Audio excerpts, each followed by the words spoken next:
सलाम जो है वहाँ से आने के लिए आपको पूरा अहाता जो है वहाँ का चक्कर लगा के फिर आपको आना होगा, फिर वापस घूम के वापस जाना होगा वापस सलाम में। वहाँ से एंट्री आपकी बाबू सलाम से एंटर होंगे, सरकार की रोटी की ज़ियारत हुई, फिर ज़ियारत से वापस यहाँ से बाहर आए आप।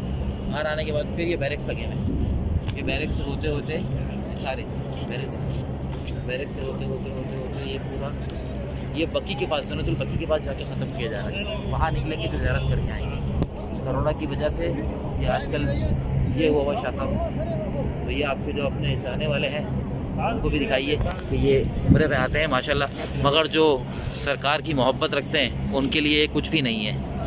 दुनिया के हर कोने से उठ के आ रहे हैं, ये तो फिर थोड़ी ही तकलीफ़ है। सरकार की मोहब्बत और सरकार की चाहत में तो कई तकलीफ़ें कुर्बान हैं। अस्सलामु अलैकुम वरहमतुल्लाहि वबरकातुहू। एक उम्मत खिज़रा है, दुआओं की दरख्वास्त सबसे देखने वाले और शाह साहब के चाहने वाले सबको अस्सलामु अलैकुम वरहमतुल्लाहि वबरकातुहू।